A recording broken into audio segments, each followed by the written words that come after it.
Hey buds, today you've heard of Return of the Mac, and now you're gonna hear us smoke of the Mac. We cover news stories ranging from an increase in cannabis tests, crop yield, and calls to poison control. And a conversation with Paralympic athlete and a good bud of ours, Ben Brown. All of this and more today on the Good Buds podcast. Let's get 2 all-beef patties, special sauce, lettuce, cheese, pickles, onions, and on a sesame seed bun. Ba-da-ba-ba.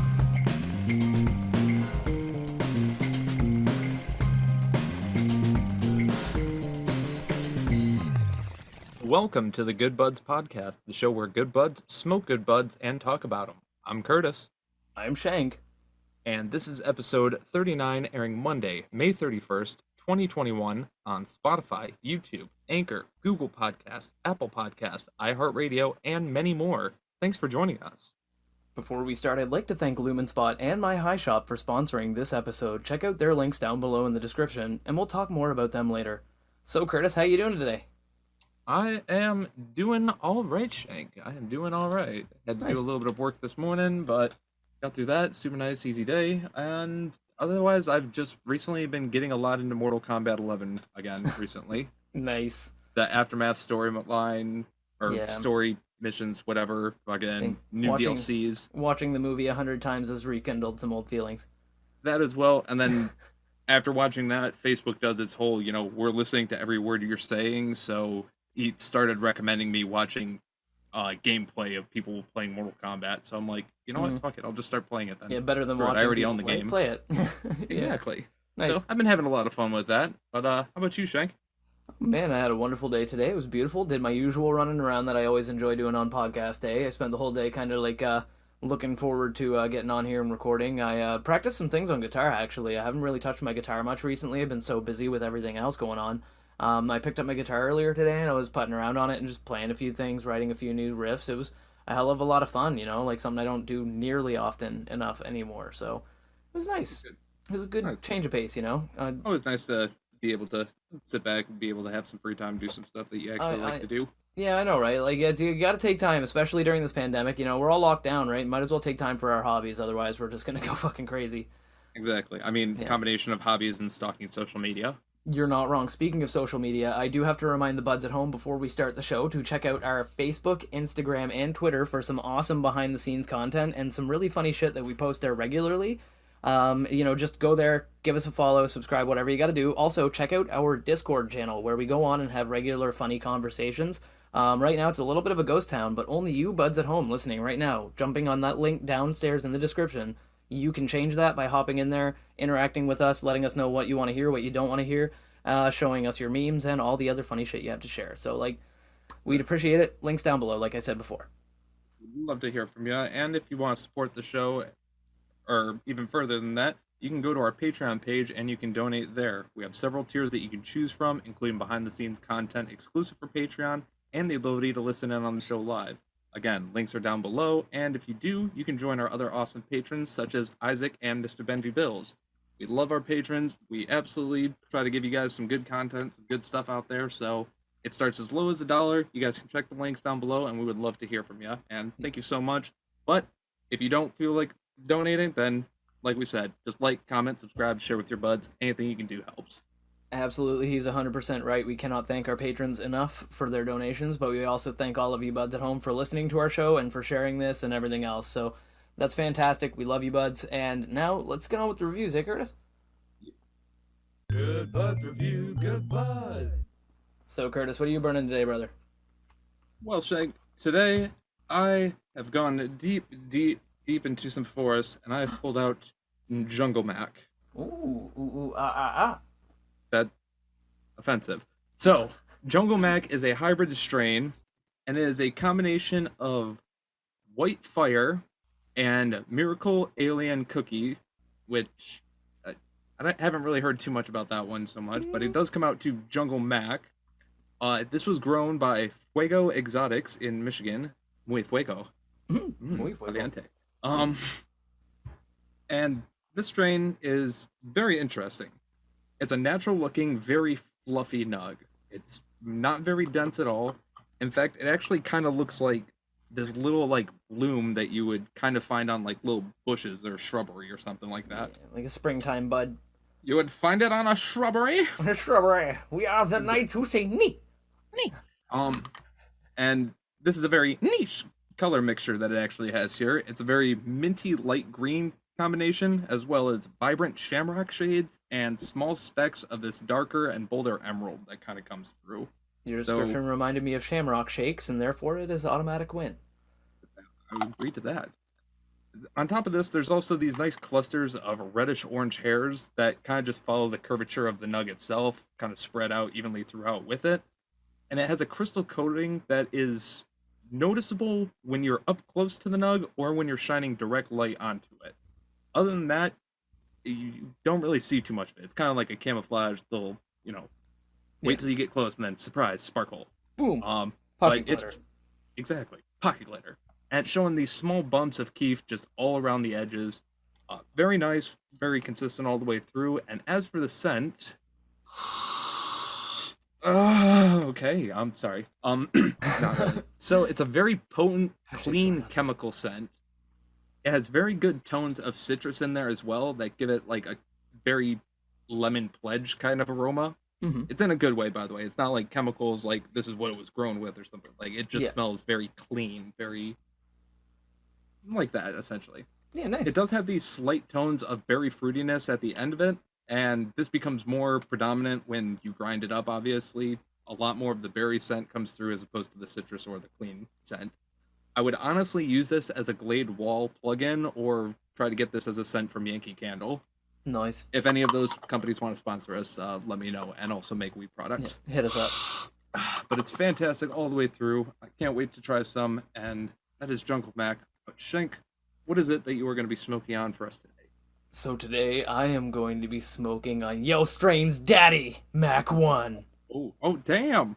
The Mac, that's right. We're tied together, unintentional tie-in.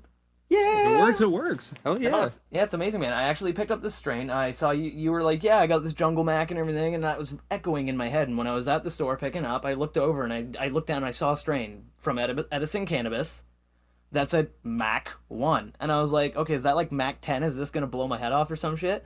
So I was like, yeah, I'm getting that, right? No, this is MAC-1. It's only going to nip your finger. Yeah, it's going to nip my finger a little bit. But the cool thing is MAC-1 is actually a cross of Alien Cookies F2 and Miracle 15. Oh.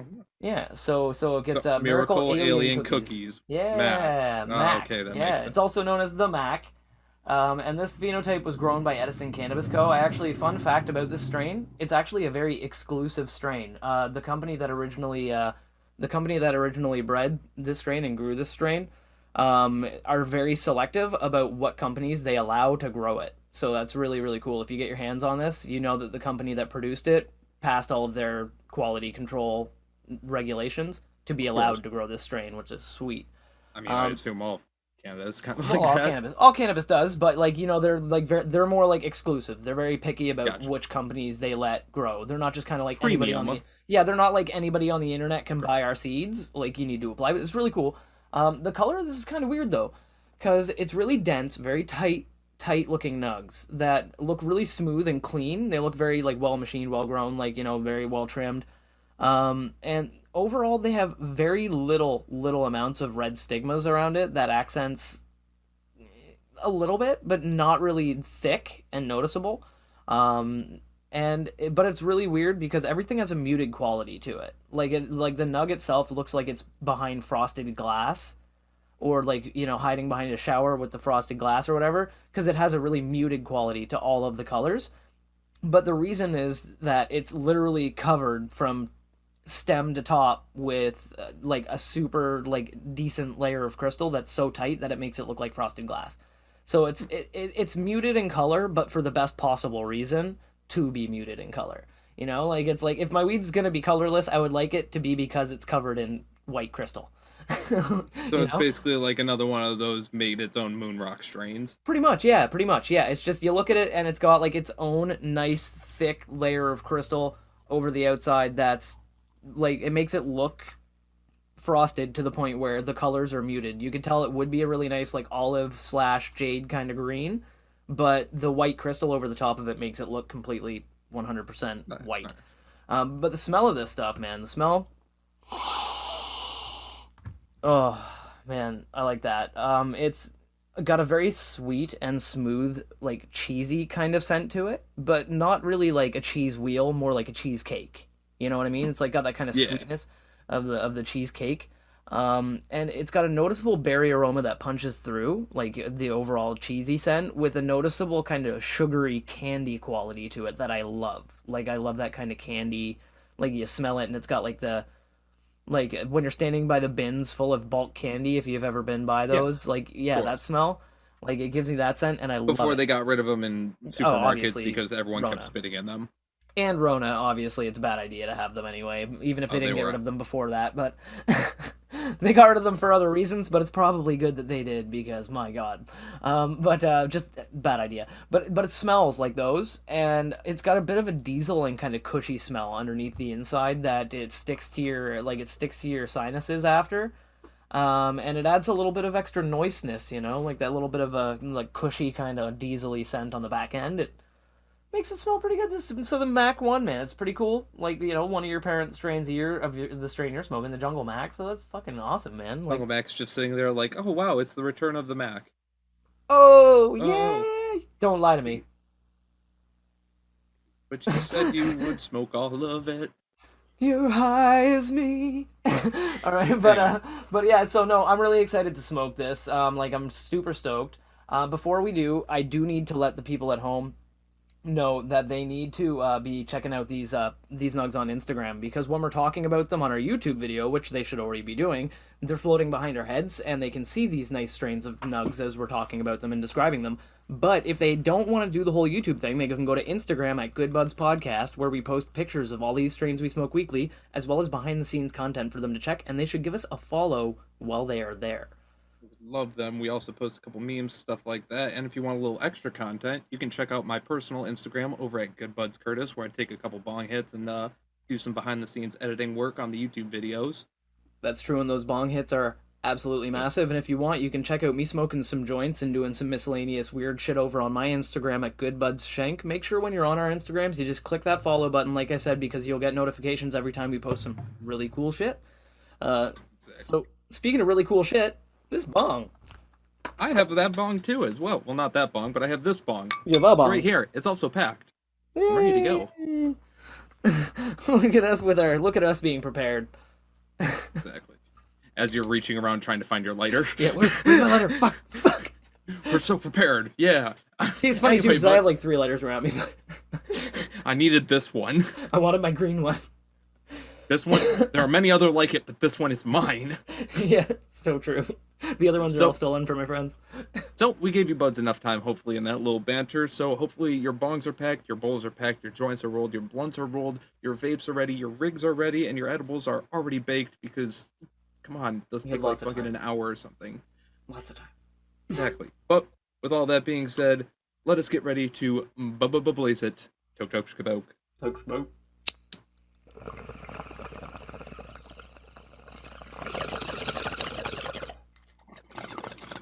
Ooh, wow. Wowie wow. Oh man. Curtis, how's that tasting for you, brother? Oh, what the fuck is that flavor? Oh, okay. My taste buds are fucking wonky. Fuck, everything is activated right now. Okay, so it's Hit me. garlic and fruity. Like it's very strong garlic and fruity at first. It's Alright. sweet and it's savory at the same time. Like it's sweet at the front of the tongue, savory in like the back morsels of the tongue, which is strange. Yeah. It does have that nice little chemically scent over top, which makes it clean, but it also has skunky bits, so it feels like a skunk is trying to, drag its ringworm across a rug that's also in my tongue, which is nasty to think about. I do not like the pleasurable thinking about all of this stuff. It's very terrible.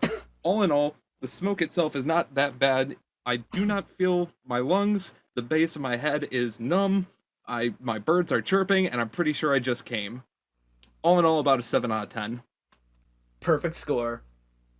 5 out of 7. Perfect score. In all seriousness, it's a lot of fucking different flavor combinations. It tastes fantastic, and it does give like numbing to the back of the head. I can't really feel the lungs. The flavor profile is just bizarre on this one. Sounds really interesting, But that's for sure. Absolutely, but Wow. hopefully yours is a little bit more tame because mine's Well, definitely wilding out in the jungle. Hey, you yeah. see what I did there? Ha But ha ha ha ha. how's Papa Mac tasting? Well, the Mac is actually the Mac attack's very strong. It's a very potent hit. It went right to my lungs and it did not pass go. It said, hello from the start and aloha on the way out. If anything, Um, you owed it $200. yeah, if anything, I owed it $200. But yeah, but it's overall it's very cheesy and tart with like very subtle hints of like berry, and it has a really strong kind of citrus aftertaste with a weird grassy hint. Like it almost has like a grassy, like kind of like fresh cut grass kind of flavor that lingers on your tongue afterwards. You lose a little bit of that Kush, like that I smelled, like the diesel slash Kush smell that I smelled in the initial scent, but it is still there, just very subtly. It's not as potent as I expected it to be. So really, honestly, it's pretty good. It's a very good tasting strain. I'm pretty excited Oh to yeah, see what it does to me. But before we do see what it does to us, obviously, Curtis, we should we probably gotta check out see what other what it people does are. to other Yeah. people. And as always, these are the online opinions of other stoners online, and we are other stoners online giving our opinions to the online. Opinions. Now, with Jungle Mac, it seems to be grown here and there and here and there by different companies, so getting a nice solid grasp on what exactly the strain does is kind of a little hard to find. But from what I've been able to discover, it seems to be a euphoric, relaxing, happy, and uplifting strain. So pretty much mid tier for obviously indica and sativa Yeah. effects. It's supposed to be good for stress, pain, and just generally chilling the fuck out. Uh, haven't so far found anything about munchies, dry mouth, or any side effects like that, but I will always let you buds know. And as always, I'm prepared. I got bevs, I got snacks. We're always ready here. But Shank, what are Always. they saying about your strain? The Mac is a pretty well reviewed strain. It's overall generally regarded as a happy, uplifting, euphoric, and very high energy strain. It's been recommended for stress, anxiety, and honestly, just for late night getting shit done sessions. Like if you have something to do, it's late at night, you want to get baked. And get shit done. It's a great strain for that, apparently, which always makes me really happy when we're going to record the podcast. Oh Um, yeah. Always nice also, to have a grind strain. I know, right? I know, and it also doesn't really say anything about the dry mouth or the dry eyes or any of that shit. But we are prepared. I've got my bevies. I got my chippies. Like everything is all hunky dory. Garlic seasoning or garlic salt.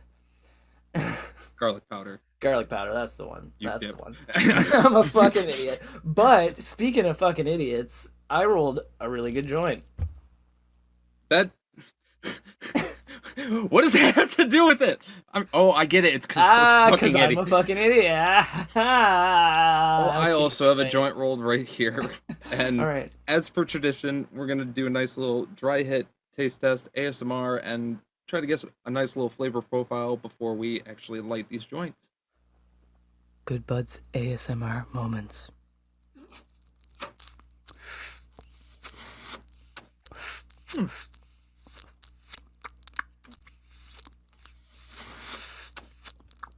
Man. Wow. Holy shit. Curtis, how's that tasting for you, dude? One second, I'm gonna keep doing this while you tell everybody at So, home. for once, I'm actually getting like some actually good flavor off of it. Oop, almost dropped it. But it's like I'm getting a little bit more of like the garlicky flavor that I was tasting. I'm getting some lemoniness, some of that cleanliness, a little bit of berry in there. Like again, it's still like a lot of different flavors, but now it's like on the lips and just as a dry hit, it's nice to have it all subtly coming through. But gonna be even better in a minute or two when I light this up. But Shank, how about you? Swedish fucking berries, dude. I just realized what the flavor was. I was just puffing on it. I tasted this really kind of sweet berry kind of taste, like initially when I first took that ASMR hit. And then I was just kind of puffing on it here idly, like waiting, listening to your description, which sounds amazing. And I was like, listening to you and puffing on it, and an image came into my brain, like it was like planted there by the universe of Swedish berries. You know the candy, like the Maynards or I know whatever. Swedish fish. Yeah, like they're like the same company or whatever, right? But the little Swedish Okay. berries, they're like those little they're red things that are like Yeah. almost like, yeah. But that is what this tastes like through the dry hit. Like I'm getting like a super strong, super sweet, sugary, very like berry flavor, and it's magnificent. Like I want to just strap this, like take roll 2 joints of this, put them in my nostrils, and just tape them, and just walk around all day breathing through my nose. Can that be a new mask? Yeah, I Raw think that might count. Raw Company, I know you made one mask where you can smoke a joint through the mask. Yeah, Make this one where it just inserts two of them straight two into your joints right nostril. into my nostrils. I will fucking buy that right now. I will Or invest in that. OCB, either one. OCB, if you do that, OCB, I will wear it. I will do live streams and I will wear Loud and that. proud. Loud and friggin' proud. But no, But seriously, that's yeah, a little bit. It's amazing, man. The flavor of this is just really cool. oh yeah. Well, we all know what joints were actually made for, so Yeah. I think we should spare no expense and wait no longer. Buds at home, hopefully you have your joints rolled, your blunts rolled, your bongs packed, your bowls packed, yada yada. You know the fucking drill by now. It's 4:20 somewhere. Get your shit ready. Let us fucking blaze it. Tok tok skaboke.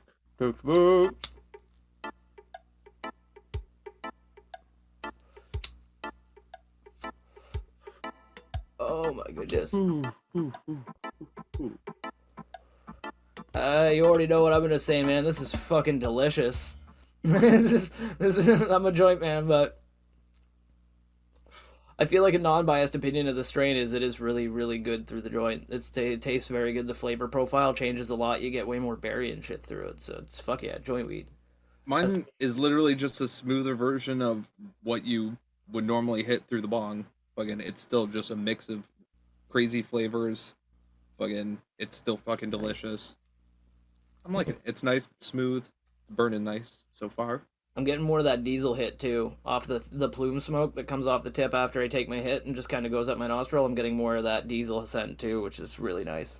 I'm getting a little bit of that as well. So Yeah, the Mac attack. So this is awesome, man. It's cool because we inadvertently, like I was saying in the intro there, we inadvertently got strains that matched, right? Because you got Jungle Mac, and I was gonna get another strain, another variety, because there's a couple around here that have Mac in the name that I could have chosen, sure. and it's one of those things that I was gonna grab, like, one of those, and perhaps have that on the episode or whatever and that kind of thing. And I was like, you know what? There's one here called MAC-1. I'm grabbing it, and I grabbed it, and it just so happens that MAC-1 is the Mac, you know, and it's Well, like, yeah, I mean, it's number one.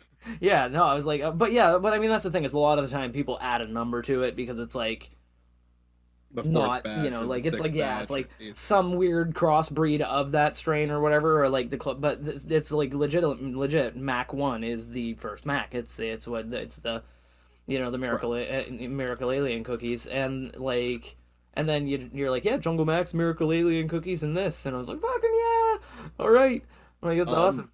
exactly. Now, I have.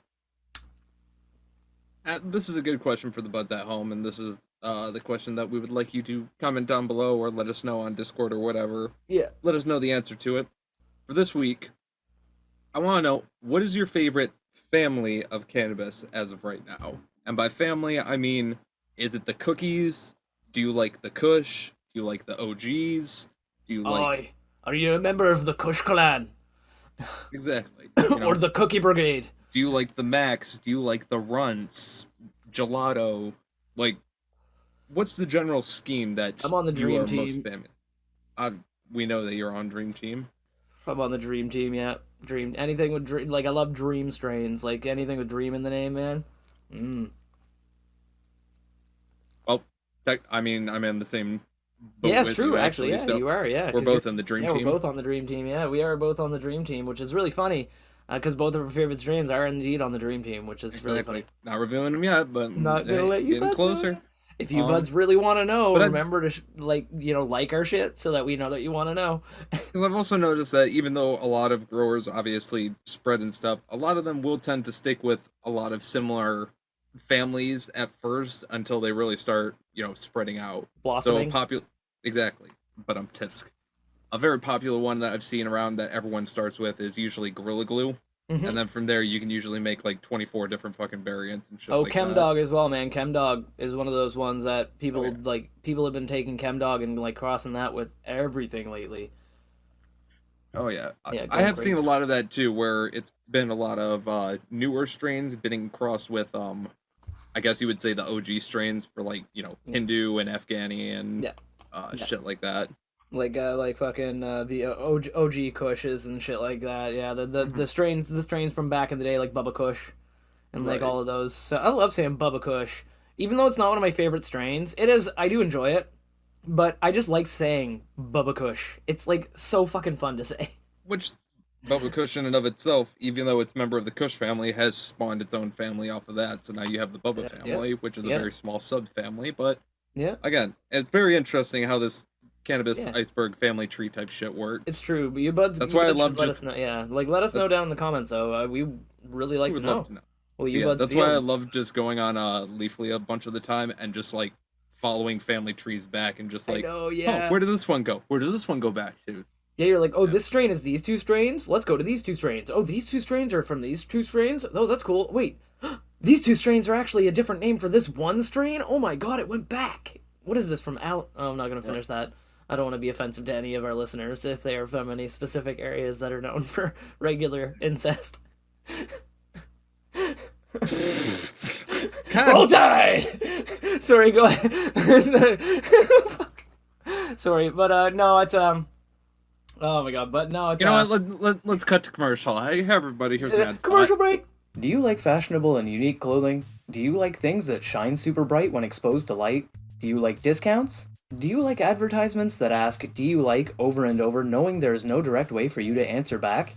If you answered yes to all of these questions, or even just the first three, check out lumenspot.com for some lit clothing and accessories, and use the code GoodBudsPodcast at the checkout for 50% off and free shipping. Thank you, Lumenspot, for sponsoring us, and thank all of you for listening. Check it out today with the link below in the description. Thank you, Lumen Spot, for saving us from that PR disaster. We do not need to be on fucking Keemstar yet. Now, Yeah. with all At this least not being for said, that. Like we do way worse shit than that. Keemstar's got to get the good shit. exactly, yeah, we hopefully want to make good news if we're gonna make the news. But Yeah, if we're speaking of which, yeah. some other people have made the news. We need to let you in on that news. I've said that word a lot, and it's time to get to weed news worldwide.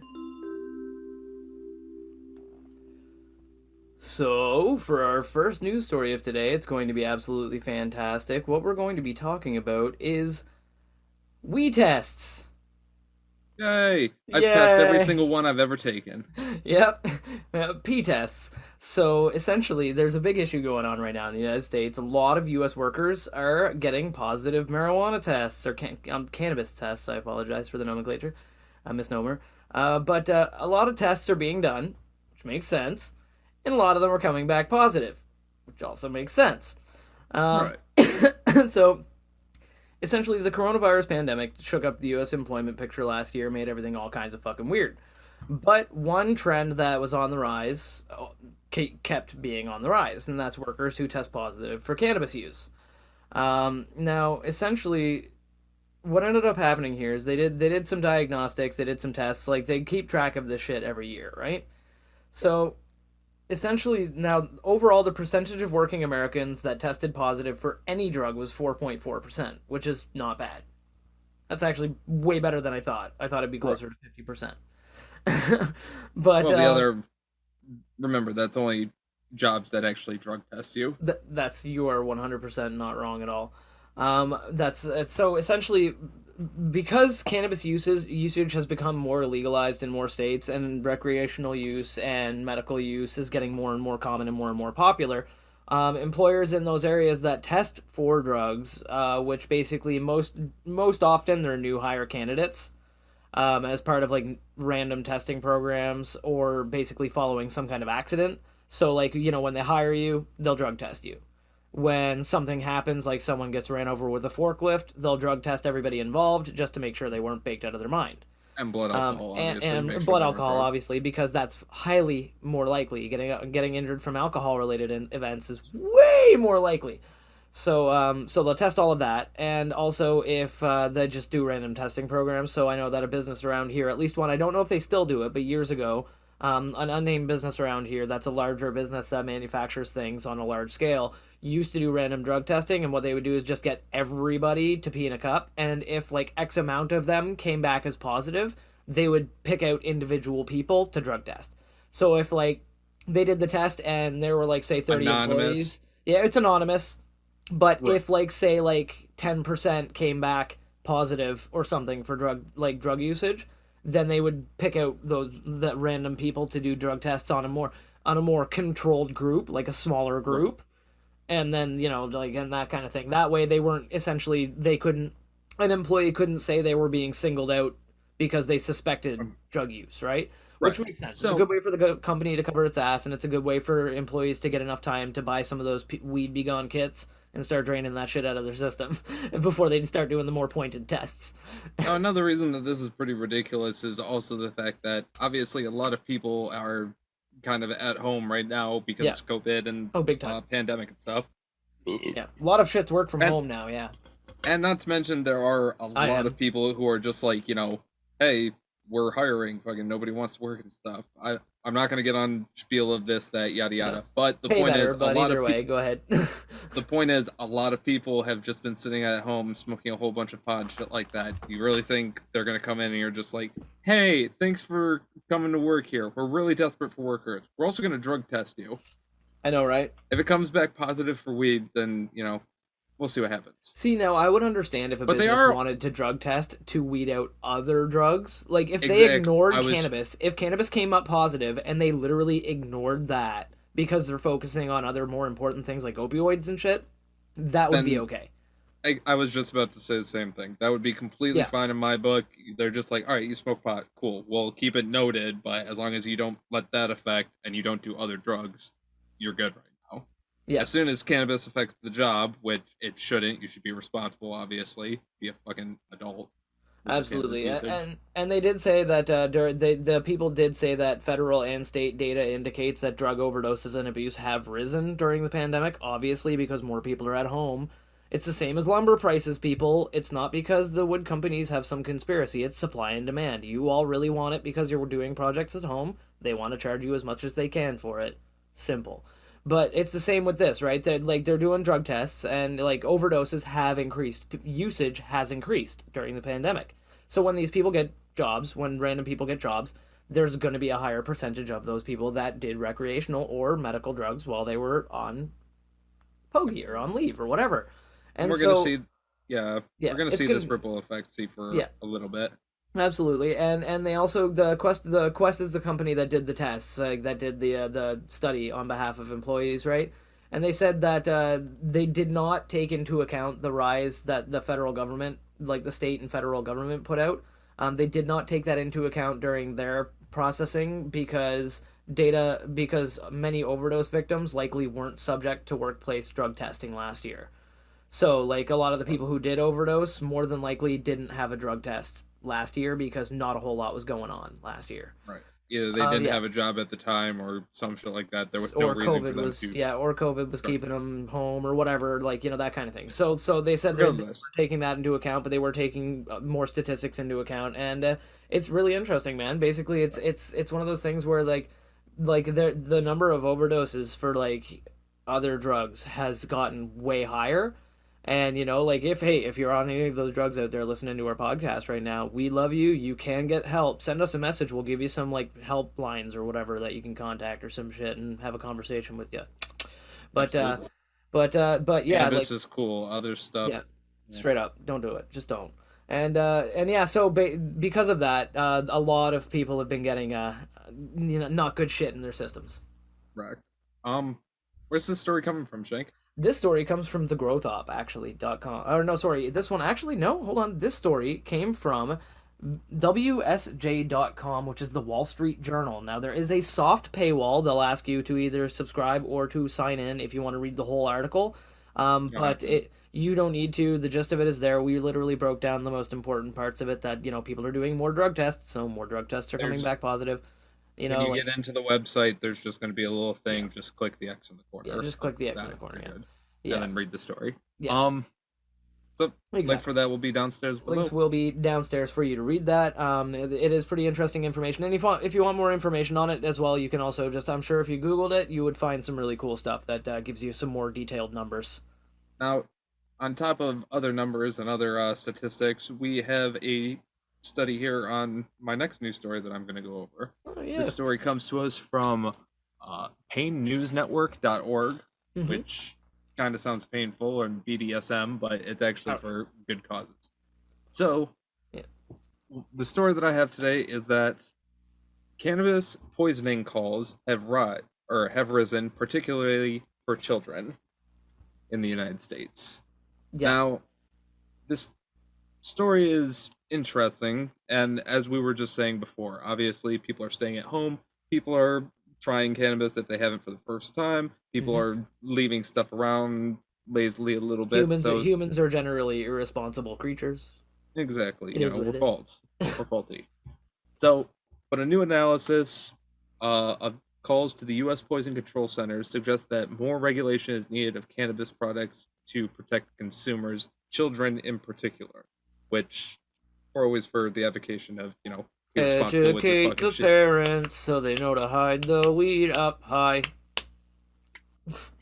Hide the weed as high as they are. Exactly, right? Yeah, if you want to get high, hide your weed up high. That's a fucking slogan. Boom, you can steal that, government. Use that shit. It's all yours, free of charge. Now, this is interesting because researchers found that a significant increase in cannabis-related calls to poison centers from 2017 to 2019. So this was even before the pandemic. Yeah. And about half of them were from healthcare facilities themselves. Most of the 28,630 calls involved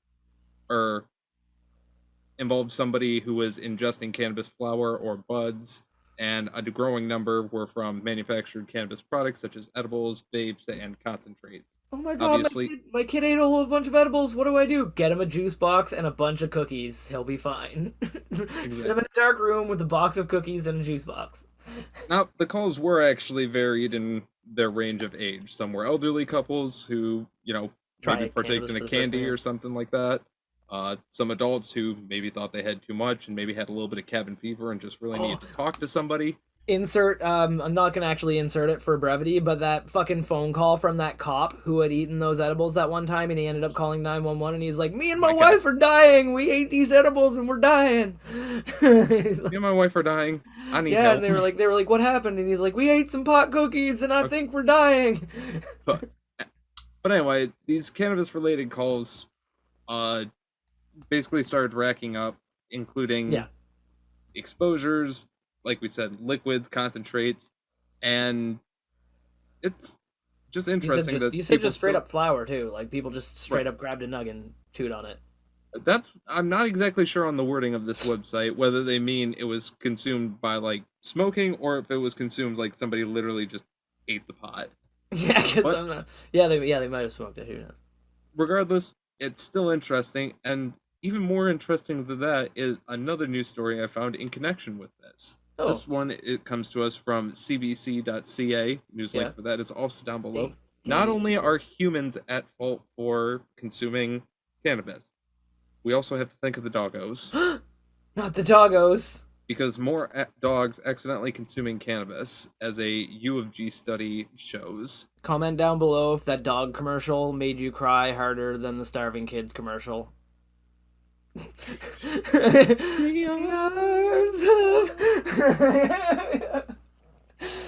Essentially, obviously, cannabis and stuff like that will have harmful side effects on dogs. Vomiting, irregular heart rates, fucking hypothermia, vocalization, seizures. It's just not good. So bad shit. Like we said, lock away your fucking dope. Put your weed up high, or I'll kick you in the eye, motherfucker. Alright, sorry, my songs are going to get more and more angry as it goes along. Every time I have to remind you to put your weed out of How many times do I have to remind you? Every time I have to sing a catchy tune about you hiding your weed high up in anywhere, it's going to get angrier and angrier. Being stupid is going to start getting painful. I know, right? It's going to start getting... My hands are going to hurt, and my voice can only get so loud without my microphone clipping. So...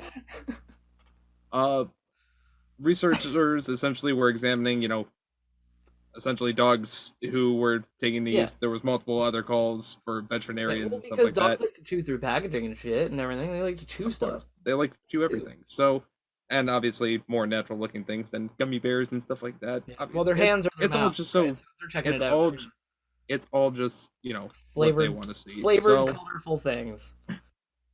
with all that, it's all the stories are down in the description below. You can check that out for yourself for full numbers, stuff like that, for the statistics.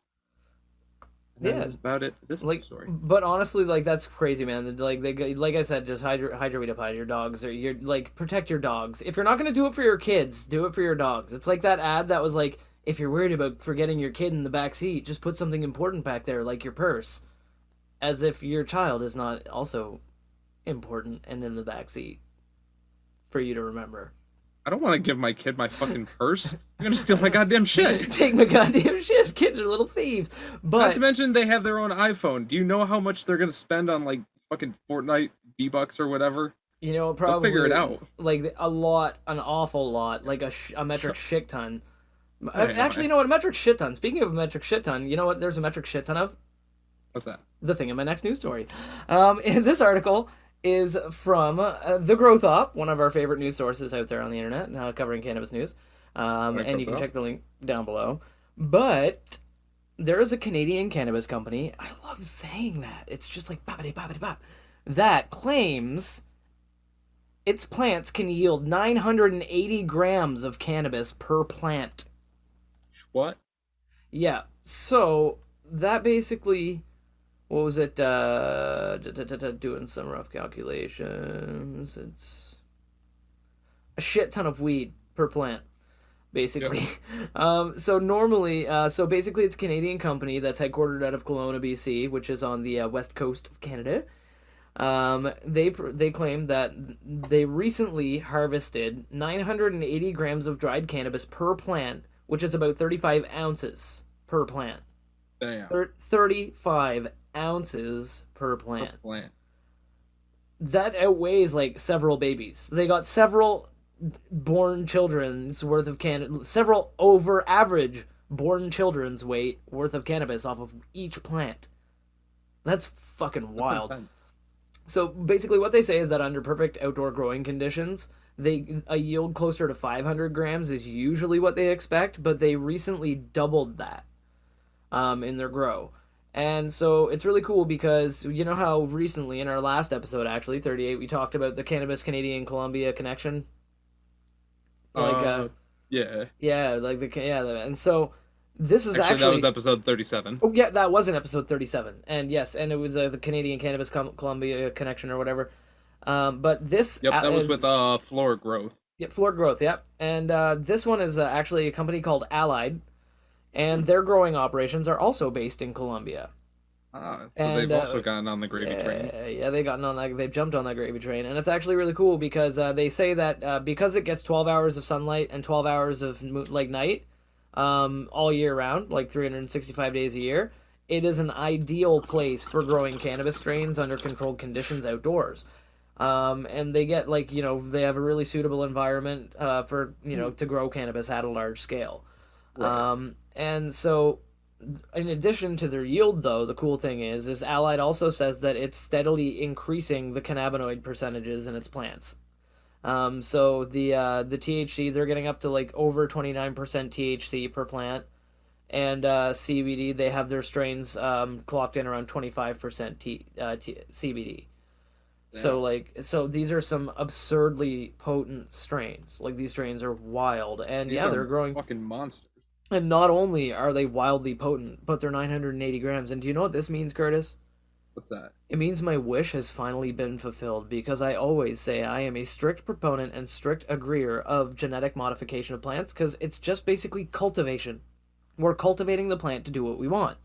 It's literally human created Darwinism. Yeah, genetic modification, GMO is a scary word to give it.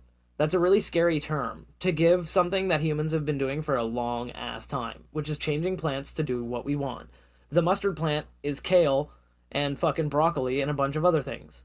It's Like, you all know, comes from wild cabbage. yeah, exactly. So, like, but the cool thing Corn, is if that, we hadn't fucked with it to the point where it is right now with kernels yeah, and it stuff would be like that, no hard and popcorn, no gross. anything, it Yeah, would literally just be like 6 fucking rocks on a yeah, stalk. and it would not be great. It would be terrible. And so we Absolutely. humans did what we do, and we genetically modified those plants through cultivation and made them what we wanted them to be. And that's what people are finally doing with cannabis to the degree that I knew that we can.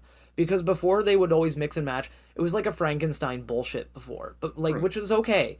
I enjoyed And it you don't back have in to the do days it of with the yeah. other thing is you don't have to do it with bullshit chemicals and stuff like No, that, no, no, like no. to make what they use to make cigarettes taste good and shit like that. Yeah, No, you just just have to crossing add different basic strains. fertilizers and make sure the main three things are normal, which is nitrogen, phosphorus, and fucking carbon. Yep, If those three and are set in a good strain and in a good way, you're gonna grow.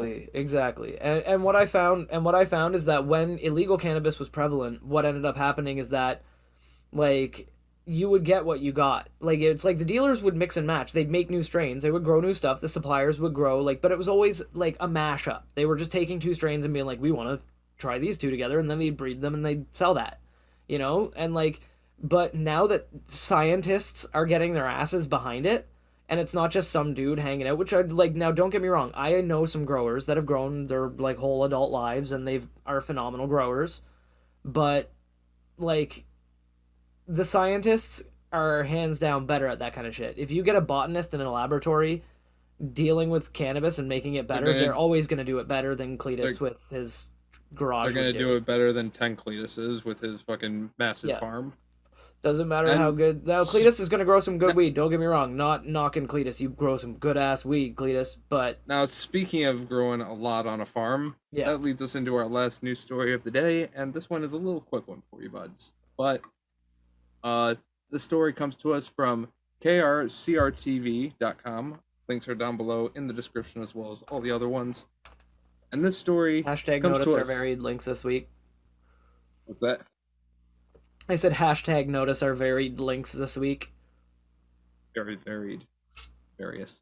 Like normally it's like growth up, growth up, growth up. um, so this story comes to us from Eureka, California, and this is 21,000 cannabis plants were destroyed during a warrant search in southern Humboldt County. No.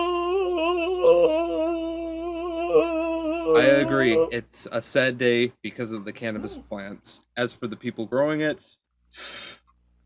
I'll leave that up to you in a second. So, right. Okay, just tell me the facts and I'll judge them.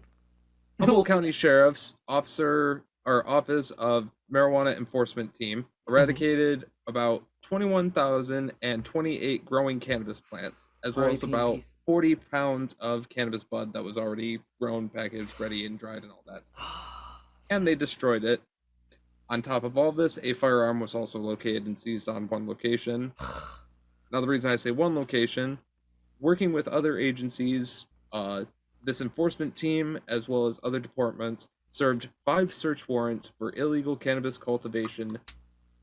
And during that time, they found 5 parcels that were all, I guess, connected or interconnected, whatnot. No. So in total, 21,028 cannabis plants, 40 pounds of pure, clean, regular cannabis, ready and go, and a firearm on one of the properties. Damn. What are you doing, people? Exactly. It sucks that, and especially in California, you know, why would this be an issue? Well, here's where the issue lies. On top of the fact that none of these areas had the required county permits or state licensings to be cultivating commercially used cannabis. Which is definitely something you should have. Exactly. You kind of want one of those. Especially if you're in a legal state. It's stupid. Like, go to an illegal state if you want to do a down low grow. Like, don't go to a legal state and do it where you can just go file for the paperwork. Like, that's fucking stupid. You're gonna I get it. California's got nice weather, but come on. Just fucking go get the paperwork. It's not that hard. Shia LaBeouf. Just do it! If it is that hard, sorry. Yeah, deal with it. That's how business works. Business isn't easy. Now here's the other issue. We've mentioned before, you know, clean, fresh water and fucking solar power and 100%. How green the cannabis industry really can be, especially in California. Hell yeah. Now, they found 6 water diversion violations, which had $8,000 fine per violation per day. No. And on top of that, 16 depositing trash in or near a waterway violations were also found. Oh, come So on. dumping near a river and stuff like that, leading to $20,000 per fine per violation, or $20,000 fine per violation per day. Oh my god. So all that racked up, it was fucking a lot. No arrests were actually made for the warrants, but like I said, all the cannabis was seized. They have a And huge amount of destroyed, fucking fines, and they have a lot of shit that they need to clean up. But this is what Yeah. we were talking about. Yeah. What Cannabis is it? company is supposed to be green, forward-thinking, and all progressive in that sense of how it does it. Like I always say every single time, And don't like do more than one illegal thing at a time. Like straight up buds. Come on, like if they had like, had no, like, if they didn't divert the water, like, this is the thing. They might have been able to get away with the growing and everything like that because they've been doing that in California for like decades, decades and decades. if they were completely clean with no other violation or anything like Diverting that, water, they could that's gonna probably get, yeah, yeah, diverting they could water. probably could have just been like, hey, we'll file for the paperwork in a little bit, slap us a little Yeah, slap on the wrist right now, we'll pay you $200 as a fine right now, and then we'll go get 100%. the shit. 100%. But diverting water, like in California, that's the thing they really fucked up on because the other things they probably could have flown below the radar. Like if they just dumped a little trash here and there and everything else was above board. I mean, other businesses literally do that all the time and I don't morally agree with it. It's fucking wrong to do. But they probably could have gotten away with it because that's how getting away with things works. It's still a fucking bad thing. They just didn't get caught.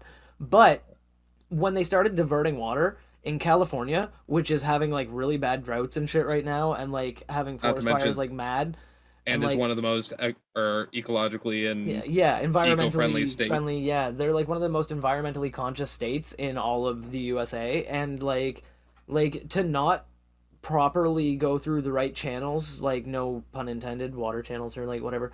But like to not go through the proper channels to get your paperwork to like have proper water supplies and have proper like like Dumb dumb applications for permits. McScoopy. It's like I would get it if like they were doing like one illegal thing and kind of keeping it down low, but they were doing several illegal things Exactly. at So once. Any news on any lawn tractors? Were there any lawn tractors listed as no, seized? no lawn tractors listed, seized, or anything like that. If anyone has Listed as lawn information about tractor. this case related criminal activity, it is encouraged to call blah blah blah or the sheriff's office at blah blah blah. That's And also on the thing. You if can check the anybody, links down below. yeah, if But anybody no hate, has no hate.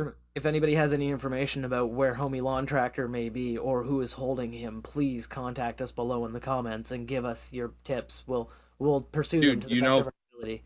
you know that Florida man is writing him out of prison right now, so they're on That's the lam true. somewhere in Louisiana, probably. Yeah, We'll they're find probably him one heading down to these days. Louisiana. Yeah, we'll find Florida Man and Homie Lawn Tractor. But But no, I think I, Curtis, since that's pretty good news story. Obviously, like you said, they can check out the links below in the description. And I think it's a good time to roll into another ad spot, my friend. Hey buds, you really want to show off your love of marijuana or just really shine at your next smoke session? You really want to go to myhighshop.com for some of the coolest cannabis clothing and accessories. They have shirts, sweats, jewelry, grinders, and even pipes made out of amethyst crystals. You can check them out using the link below and let them know I sent you by using code GoodBudsCurtis at checkout. You can save 35% off your entire order and free shipping. Again, that's code GoodBudsCurtis at checkout. Thank you to myhighshop.com, and let's get back to the show. My High Shop is so fucking cool. Every time I look at their site, man, they got like interesting, really fucking like cool new shit. Love them. exactly. Thank you I for always go sponsoring. back there because I love to return on back. Return of Whatever. the Mac. Shank, how are you feeling? Oh man, Curtis, I feel absolutely fantastic, man. This strain is great. They definitely were not lying about it being high energy. They weren't lying about it being a good uplifting strain. I feel fantastic. Baked out of my gourd. It's really, really good. Really good strain. Very powerful. That crystal taste is still in my fucking mouth, and I couldn't agree more with this with the strain reviews online of this that say that it's a good strain. Damn good strain. But I'm gonna take another bong hoot, Curtis. Well, you tell me how you're feeling, man. Oh, I'm getting up there in the high category. My brain is being all euphoric and whatnot. My flavor profile, taste buds, receptors are still wonky and wackadoodle. Whoop whoop In doo. all seriousness, it's still a fucking fantastic strain. Like, Yeah. Jungle Mac. It's just a combination of weird ass flavors. It's cooling. It's chill as fuck. And if I didn't have to sit here and talk, which I'm happy to do, don't get me wrong, I'm uplifted and happy to do it. But if I didn't have to, I would literally probably just be sitting back like, Yeah, just put on some European dance music and just lay back in your chair. Anyway. Hey Gunther, I'm going to drop the beat.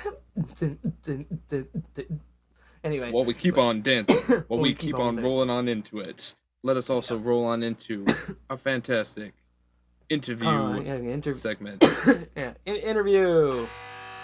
Hey buds, here we are again in the interview section of the podcast, and we're going to be speaking with future Paralympian and a good bud of ours, Ben Brown. How are you doing today, bud? Good. How about you, Shank? Man, fantastic. Happy to have you on the show. Very nice, very nice. Shanks told me a lot about you, and we're very happy to have you on. Thank you. So, one of the first questions that we always ask here on the Good Buds podcast is, of course, do you partake in Good Buds? Do you smoke cannabis? No, I don't, but I have no problem with people who do it because it's, in my opinion, much safer than coke, crack, and pills. And booze. all the other shit they could be doing.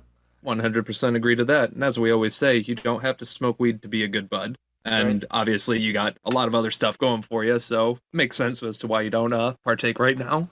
But with that being the case, me and Shank still do, so we're going to take a nice little bong hit right now. I got my bong packed. I got my bong packed. And hopefully all the buds at home do as well. Let us blaze it. Toke toke shkaboke. Toke shkaboke. After all, some of the best movies ever are stoner movies. Oh yeah. You are not wrong, Ben. You are not wrong at all. All right. Best thing about high school girls is I keep getting older and they just stay the same age. Fucking creepy. Anyone who has watched the podcast before, you probably know that I recite that line a lot. I don't know why I do it. It just happens. It's true. No, we all say. I think between all of us buds, we've said all right. Like I don't even know how many times. Millions of times. Hey, dude. But anyway. Yeah. Yeah, man. So, Ben, thank you for joining us today, man. We're so happy that you can take some time out of your busy isolation to come on here and have a conversation with us about some of the awesome stuff that you've been up to lately. Yeah, man. No problem. I mean, it's, I'm on night number 2 of provincial isolation, but I've been in isolation since Tuesday afternoon when I left from Switzerland and Montreal. But in our province, because even though I've already done my mandate of 14 days, I have to do a total of 16 when you combine it, because again, I only stay in Montreal for 2 days in a nice Marriott hotel. Didn't have to pay for it, thankfully, because if I did, it was going to be $1,600. Damn. Geez. Yeah, they're trying. I mean, Hey man, at least they put you up in a nice hotel. I mean, the thing is, and it was at the airport. The good thing is I didn't have to take a cab or anything like that. The only thing I think personally, even though it was the idea of Trudeau's way of like trying to curb people from traveling, it was never, if you think about it, it was never brought up until politicians got caught going out on Christmas holidays to Barbados and whatnot. Yeah. Stay the fuck home. Yeah. Right. See, and that's what actually the fact that you said stay the fuck home. I love it because McNeil, the old premier of Nova Scotia, that went out recently. His thing was stay the blazes home, and that like caught on. Like it kind of caught on as like a thing that Nova Scotians like kind of stand behind when it comes to COVID isolation. They're like stay the blazes home and everything, right? Because it's just nice enough to be Nova Scotian, but I love stern, blazes. But it's stern. I know, right? He's blazing right now. But I love our premier. I love him. I don't even know anything about the dude, and the fact that he went on like a broadcast and started it off with "What is wrong with you?" I'm like, yes. I'm like, dude. Oh, I thought it was hilarious. But so digressing to a topic. You just got back from Switzerland. What the heck were you doing out there? Tell our buds at home. Normal. Well, it's normal for me. This would be year 7 of doing it because we didn't have it last year because of the pandemic. Is we have the Swiss Wheelchair Racing Series. So the top wheelchair racing athletes in track all get together in not will and sometimes Arbonne, depending what the Swiss Series offers, because it's the best tracks in for wheelchair racing. Because with wheelchair racing, unlike running, the harder the surface, the faster we go, and it's very critical. And so is weather. The unfortunate part was this was the worst weather ever in Switzerland. We had, nice sleeveless weather to 8 degrees and pouring rain, which if you find some pictures online, even though you can see it, even though I had a shit-eating grin when I was done some of those races, I was just living in the moment, enjoying it, and finally figured out my rain setup. Unfortunately, didn't hit the times I need to get to Tokyo, but I got a couple more opportunities in July when I drive to Quebec. Yeah, I saw you posted that you had a few slips on a couple of your races there when you were on your starts because it was so wet. Yeah, and it is what it is. But I wasn't the only one that's struggled with performance. I mean, realistically, the majority of us, like, we haven't had elite competition since 2019, right? In my case, it was August 2019. I had a few road races and track meet in BC here and there, but realistically, when it's a whole different ball game, and also like we are all shaking. A lot of us are shaking competition rust off. Fortunately, I started to find my groove and my confidence by the time Switzerland was almost over with, and I'm feeling really good going into Quebec City. I'm thankful I can do my some training outdoors on my my version of a treadmill, which we call the roller. Yep. Long. I think isn't that just like basically it's like a I think I saw it's like a dynamometer roller. or dynamometer or whatever. Yeah. Kind of type thing. I think I saw pictures on same thing that Facebook. high-end cyclists use, isn't it? Like the high-end cyclists use that kind of stuff too, like the top-tier Tour de France style people. They're stationary bikes. Something very similar. They use something very similar. The difference is like if you stop pedaling on a bicycle roller, you'll tip over. Yeah, that's true. Yeah, they don't have you propped up. So, no, I mean, that would not be very well. Well, there you go. Benefits of the wheelchair racing. You don't fall over if you stop pedaling. Exactly. If you stop. Now, mind you, crashes do happen. I've crashed a few times here and there, and we are nicknamed the human NASCAR for that reason. So I've seen some hairy crashes. Well, that's the thing, is you going at a medium pace. I've seen you just kind of like doing some kind of warm up kind of pushes and shit like that, and you at a medium pace are going faster than I can comfortably run. Like, easily. Yep. Easily. And I'm just like, man, if they hit something. What would you say your usual speed would be, roughly, going? Okay, so that's a very good question. It depends on the what we're doing. So on the roller, I had to get a new speedometer. My buddy picked it up yesterday, so he's bringing it tomorrow, and I'll program it. But I'm guessing on the roller, I'll pace between 28 and 32K at least. And again, depends on the surface. Like most tracks in Nova Scotia, my average pace when I'm just warming up, for example, will be between 20 and 24, just because, again, it's like really soft. When I decide to go hard, my average pace will pick up to 20, I'd say 24 to 27K. And then I can max out at like 30, 31 sometimes, depending on the wind. If I'm on Brooklyn Street here, then again, depending on how flat it is, there's some stretches where I can and I've done workouts where one time last November, and it wasn't even a crazy wind, it just everything flowed. I held an average of 30 kilometers an hour for over almost 6 kilometers. But mind you, it wasn't flat. It wasn't truly flat by any means of the stretch. We had two wicked downhills, but on the mainly flat, like fairly flat stretches, I was still between 30 and 32K. And when I was done that workout, because I just hammered it out, I had to pull over and I was like hawking the lactic out and everything. And someone was like, "Are you okay?" I'm like, "Oh yeah, I just banged out almost 6K in 11 and a half minutes." And they're like, "I feel great." And they're this is the best feeling ever. But realistically, in wheelchair racing, what I just did, it would be awesome for women, not so much for the men, because like the top men go under 10 minutes in a 5K. Yeah. Damn. So that's wild. That's wild. And I've watched it, and it is impressive. And you're just like, holy shit. And like, I mean, some really good performances. One of my buddies, he broke his world record in the classification above mine in the 800. So I'm in a classification where when I race the 100 to 800, we all have no ab function. Once I race 1,500 meters and up, then I'm racing with the guys with abs. Well, my buddy has ab function. He did half 800 meters, or for you people that don't understand how far 800 meters is, it's half a mile. He did it in under 90 seconds. 2 laps around a track. Yeah. He did that. Usually. He did it in a minute 29.5 something seconds. And when I watched him go, I was just like, "Holy crap!" I said, "Yep, he's." How does he corner? How does he corner that fast without flying out? One, that's insane. We have that steering mechanism, and again, he has. Well, and you got the dampener too, right? Yeah, got the dampener, but he's got that again. Something I don't have. He has that core stability.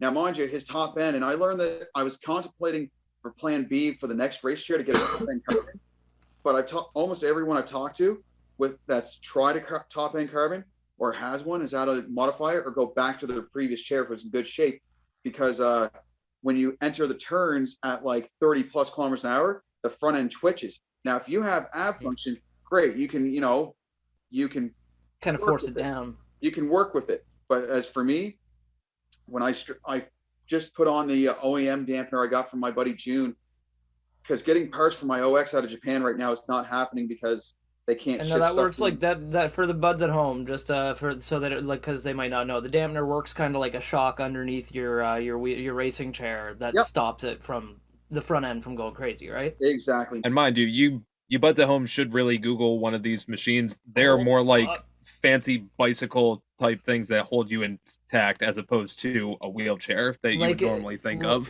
They're pretty interesting. Yeah, like an insanely as a bike awesome guy, I version was of a recumbent pretty bicycle, interested in them.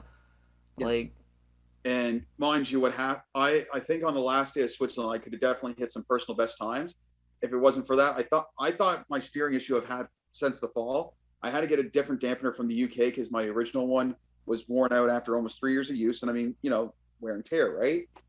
And it either pushed way outside or it cut. And then I finally got it working. And then while I was in BC training, I figured out how to set up that dampener so it was so stiff so I could actually scoot on the road. The problem was it threw off my tracker quite a bit. And then when I put it back to be stiff on the track, or perfect for the track, mind you, it was windy in Alabama, but I was still getting pushed outside, right? So then, but I'm fine for the most part, not wheel. And then it was doing the same thing in Arbonne.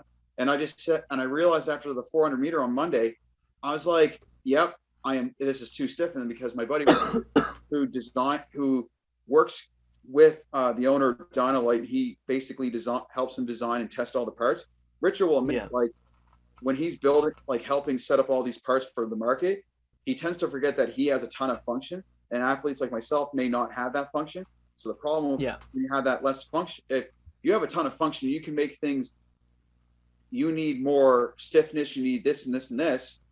And I do need some stiffness in my steering, don't get me wrong, but I don't need it to the point where I need it so it just rolls the turnout, because I never had that problem prior to switching things out, but it is what it is. I switched my range setup too. It was a huge learning experience and great. I was just thankful to be with my friends for the first time I haven't seen since 2019, right? Yeah, that's and it pushed me to the limits, and now I'm getting ready for Quebec City, where I have 4 more opportunities to try to get Tokyo. But I'm going to be honest, like making Tokyo is not just tough, but it's insanely tough because the quota system and how Canada's on a rebuild right now with para athletics is just being very, very difficult. And there's a lot of really talented para athletes out there right now, like that are fucking like, and they even in isolation they've managed to get their train, like, because I know a lot of other athletes in other like just like regular fields have been having issues with like keeping their training up because they can't go like, but you can set your roller up and you can push hard in your house. Exactly. Like you can train like anywhere you want, really, as long as you got your roller there. Well, it was a little bit different for me because my roller's sitting outside, because with the hard gloves and in the apartment I live in, I'd frustrate the neighbors, to put it nicely, and I could lose my, be evicted. So I got permission to put it out on the lawn. What I had to do was, first, I lived on my ex-girlfriend's right after my previous isolation when I got home, when this all started, for 2.5 weeks, but her place wasn't accessible and she tweaked her back. So we had to move. When I came back home, we had to move my roller to a friend's shed. But that friend's shed was not insulated, right? So there were some cold ass workouts, and I said, and my coach and I agreed, because he had a heated garage. He had a heated garage. We'd move that roller to his place for this winter, while we're still waiting for gym access. And then I had mine at another one at the Greenwood base, which I could access when I could. Yeah. But yeah, definitely. Like I was very fortunate, like you said, to be able to train right through this with no breaks. And once I could train outdoors on the road, then I did. And once we had track access, then I had. Except there are brakes on your bike though, right? There are brakes on your wheel. There's a brake on the front wheel. But so those are the only brakes though. It's the only brake. But what you do is you feather the brake like you would feather a clutch in a car. Because if you sling it because of how thin that front tire is, kaboom goes your tire. Yeah, well, it's almost like again, harkening back to the Tour de France, the Tour de France cyclists. Like I've seen that kind of thing happen with their bikes too. That's how they're designed. Is like you can't just stop. You need to like slow down, right? Like because if I've seen them hit their brakes and their front wheel just goes and like turns into a folded in half pizza, and they're all over the pavement. Yeah. The other thing is too, what's been hindering, and it's been an issue of mine since I really started focusing on the 800, is being the only wheelchair racer that trains full time in Nova Scotia. I don't get a lot of draft practice unless I go to unless I have the opportunity for training camps and these competitions. So I eventually I was working on drafting here and there, like going into Switzerland, or going into the meets while it's in Switzerland. Like I got an opportunity to train with some of the top guys, and I hung with them. And I'll mind you, when I was done that workout, I was pretty bagged. But I can say like the last few races in Arbonne, when I was in the draft, I like to bump and grind. I like to let you know that if I think you need to go a little bit faster, you're going to get a little tap in the ass. Well, that's probably from back in your ATV racing days, though. You get that from Robin's racing, man. You get that. And I pissed off some racers, and some guys have grunted into my wheel, and they're like, "Oh man, I'm sorry." I'm like, "Dude, I raced ATVs. Like, what you did is." You're like, I might be from Nova Scotia, but go fuck yourself. Get out of here. Just keep racing. What are you doing? Yeah, well, not quite like that. I mean, but people think I'm a little nuts to begin with, and I'm like, yeah, well, we're all a little nuts in the East Coast anyway. So I said, it's true. But I mean, I got some buddies that want to come when this pandemic's done. They want to go race that track in Quebec City, but they're willing to come train with me, and then we just drive up. And I said, by the way, when we're done this competition, or if we can pull off a cheat meal, I'm introducing you to a Donair or the Scottskins. Nice there. Yeah, good call, man. Good call. Yeah, the garlic fingers, man. Now, speaking of driving up, and we've mentioned it in passing there before, I want you to describe the buds to the buds at home, the Get At It mobile. Oh, the Get After mobile? So, okay. Yeah, so, Get After It mobile. Yeah. Describe this to the buds at home. So I have a minivan. This is actually Get After It mobile 2.0 because prior I had a Ford Focus.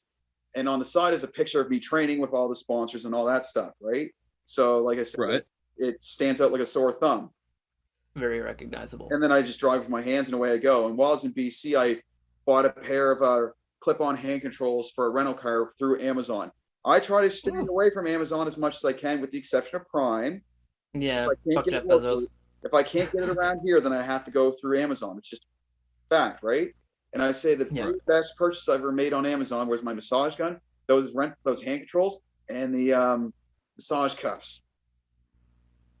One of those like really fast piece massage guns. Yes. I found, well... Oh, I was going to say, now you said massage cuffs. Now I'm assuming this is a sexual thing, but please go on. No, it's not. It's the...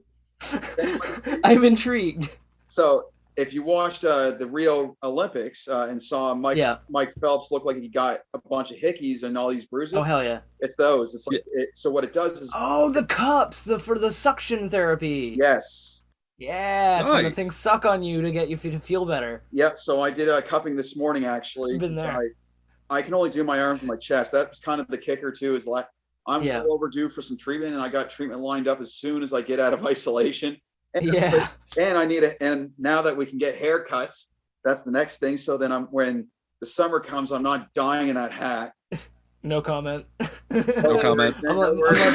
I'm letting my hair go, man. I got like a scraggly beard going, and my hair is starting to get long. I got the COVID hair going on. No worries, man. I always get the mini mullet going on, and as you remember, when I do the No Shave November, no haircut, I swear I could either I could star in a Chevrolet commercial. All I need is the IROC, True. and I'm away I go. Oh, dude, you got to talk to we got to talk to Chevy and see if they make like an accessible like vehicle, like an accessible van or some shit like that. Get you on as a spokesman to be like, now normally I wouldn't drive a Chevy because I can't without clip-on hand controls, but this new van is fully accessible.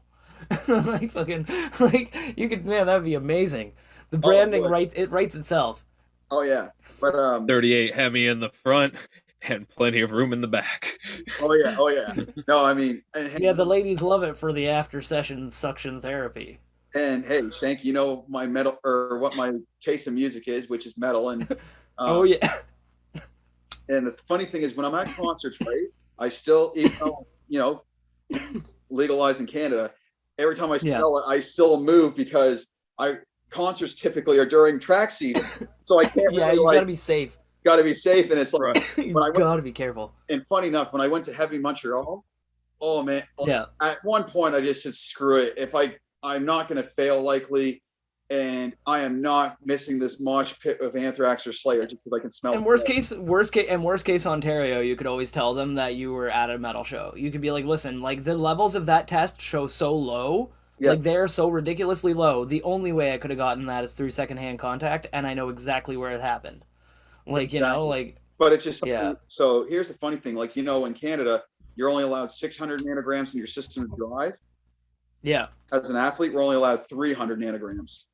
Yeah. So you can't even be like next to me when I'm smoking a joint. You would be fucked right now. In this room, with how smoky it is, you'd be fucked. Exactly. And that is exactly why we have an animated show, because this is happening remotely. That's should right, definitely focus on that. And but yeah, just saying, we're not actually sitting this close together. Like, you know, we're COVID friendly podcast. Yeah. And the funny thing, and now speaking of that last festival, Heavy Montreal, let's say if I was in that situation, I would have had proof I was at Heavy Montreal, because so one of the photographers for the Montreal Gazette took that famous photo of me chair surfing during I Am the Law. Yes. Oh yes, I remember that picture. You've been chair surfing? Oh man, I've seen a lot of people fucking doing that online, and it's always fucking nice to see. So is that picture on your Facebook? Is that picture on your Facebook, man? Yeah. So I've chaired. Do you mind? I will find it and put it in the video. I was gonna say, do we have permission to grab that and just pop it up in the video? All right, it's up right here, guys. So I chair surfed during Creeping Death when Metallica was in Halifax in 2011. I chair surfed during the Anthrax, I Am the Law, and we was so during those two chair surfs. Here's the cool thing: during Metallica, Robert Trujillo or Trujillo, his last name, the bass player for Metallica, he stopped for a second and then gave me like the face of like, yeah, keep going, bud. And then fuck yeah, dude. And then Joey Belladonna, the lead singer of Anthrax, he was like, I thought he was gonna shit his pants, but he blessed me. And actually, his wife created a group email because I found from one of the photographers that took photos of us or photos of me. Yeah. So there's another chair surfing like from the background, like from the backside. He took a photo, and someone took a video too. So I got quite famous. I mean, I rocked out to Electric Worry by Clutch, and I got the set list. So actually, nice, dude, that's one of my favorite bands, man. I would love to see Clutch live. It was awesome. So like, honestly, when the pandemic did they hit The Mob Goes Wild? That's my favorite song by them, man. Actually, yes. So I'm looking at the set list right now. So okay, is Space Grass on there? No, they weren't. I'm talking that's the Clutch song, Space Grass. Yeah, I know what song you're talking about. So good. I'll give you the set list because I'm looking right at it. It's on my wall. Hit me. Goal, or nice. Ghoul. I mean Ghoul. Mob. Nice. Shake Hands, or the Charlie Benedoni's drumsticks covering all the. Earth Rocker, HB is nice. Control, Barb, something, Spirit. Again, these are also going to be in lingo. Noble, The Face, Death in Texas. I know. Quick Death in Texas. Quick Death in Texas. And then they finished with X-Ray Vision. The only song I was was it Dirt because of my ATV racing days. It was in an ATV racing video, and I'm trying to think. It was either way. But it was awesome. And like I said, but I'd say when COVID's over and Heavy Montreal is happening again, make the drive. You pay. Yeah. If I could see Clutch live, I will see them. I will see them in a heartbeat. Mind you, it's $100-something a day, but you get 15. Oh shit. You get 15 bands per day. Now is a good time to tell the buds at home to subscribe to our Patreon with the link down below in the description if you want to fund us buds doing awesome stuff like that. Actually, it'd probably go towards the podcast first, but fuck. Oh, that'd be awesome to go to, man. I would love, yeah. Oh, yeah. That sounds like my kind of festival. And I mean, I was fortunate too. It was the last time Slayer played before retirement in Quebec. The only thing that sucked about Slayer, and it's not anything against Slayer, was two things. I'm not realizing when you go to Slayer concerts, they don't take breaks between songs. They just roll right through. Oh, song to song, yeah. And where I'm on the autism spectrum, it kind of threw my processing off because I was like, I'm getting into one song and I'm getting ready for the next song. I'm like, oh shit. And then I had it's already the next song. Yeah.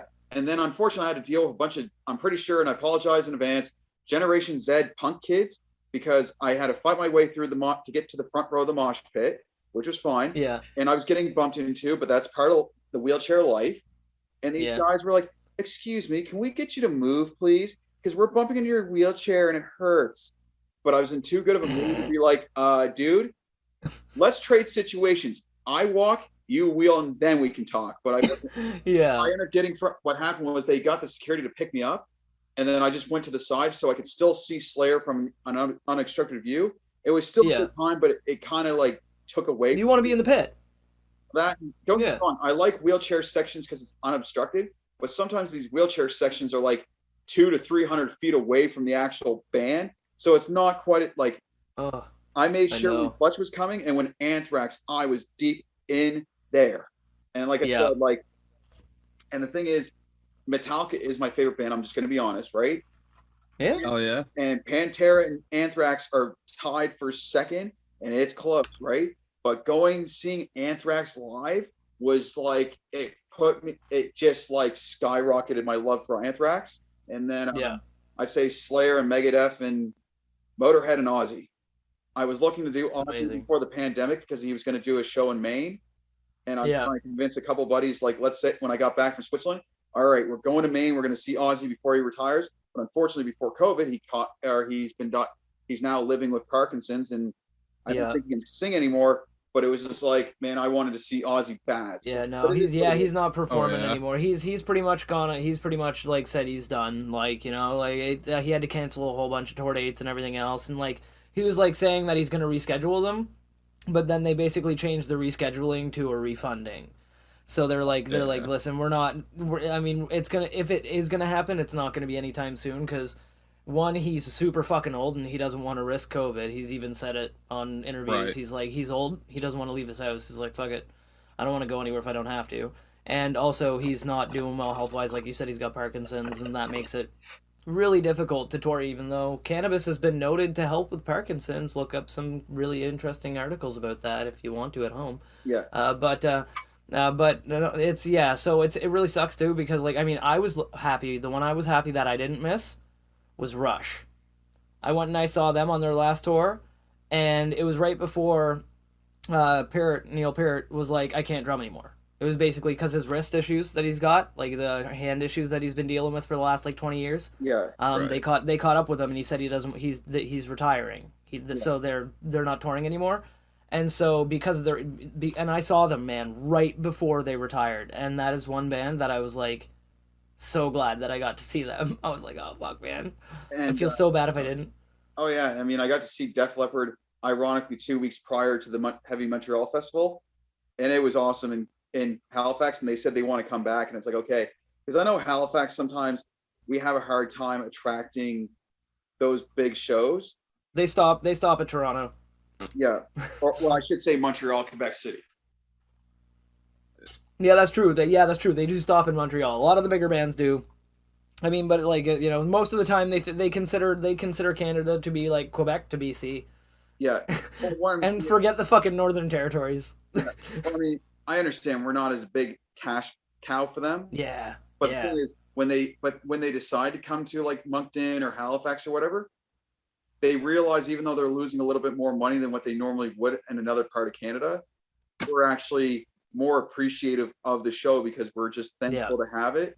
Hopefully, when the pandemic's over, hopefully we can get some kick-ass bands again. Like, I want to see Metallica again. I think people are going to be attracted to Nova Scotia because of the low numbers. Even if the pandemic kind of keeps going, but they open the restrictions, like they get rid of some of the restrictions and bands can start traveling.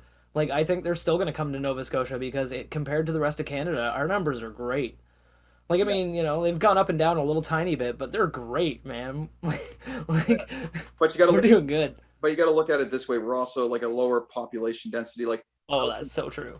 Because that's why, like, when people are like asking me, like, "Oh man, you're going to this place and this place," I'm like, "Yeah, but you got to look at like landmass and population density." Like, again, in Switzerland, smaller landmass than Nova Scotia, but way more people, and they were getting 1,000 to 1,600 cases a day. But it didn't. Other than the fact I just wanted to compete, it didn't scare me again because of how many people live in the country, and you just got to put those things. Like when this all started, you think about it, right? New York City was like having people die left, right, and center, not just cases. And I said, okay, for anyone that's never driven by New York City, which I have about 4 or 5 times at least, New York City is like the size landmass wise of Halifax, I'm pretty sure. Yeah. But instead but they have not big 18 million people. That'd be like like cramming 3 people in your room right now per sardine cans, man. It's like sardines in a can. Like, it's not healthy for anybody to live like that. You need to be able to at least spin around with your dick out and not hit anybody. Exactly. that's I know what you mean, right?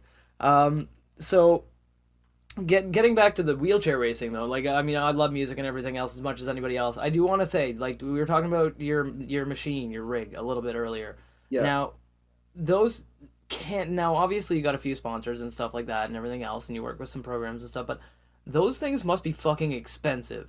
Yeah. So my chair, to put it in perspective, not including because Curtis is a bike rider. I know he knows high end like cycles more than I do, like for mountain bikes and shit. So to get so my chair from OX is a carbon hybrid. So it's the bucket, like what we call the bucket that I kneel in.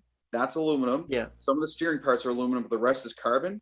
Not including my back wheels, and not including the trip to Oita, Japan to get fitted, and then the trip a year later to go pick it up because I just didn't want to deal with customs and shipping and all that shit. It was after the wiring fee. It was like less than $200 with wiring fee. It cost $8,100. If you throw in the back wheel, I didn't need back wheels at the time because back wheels are universal. If you threw in the back wheels, it would have been at least another $2,500. Now, Honda makes a full carbon chair where they scan your body, do a drawing, the whole bit. If you throw in their high-end wheels, you're looking at about probably a $40,000 expense. Ooh. Hey. No, that's probably like that's like. Now, I was thinking it would be comparable to like the highest high tier mountain bikes, but that's like fucking like 5 times. That's the Tour de France bike.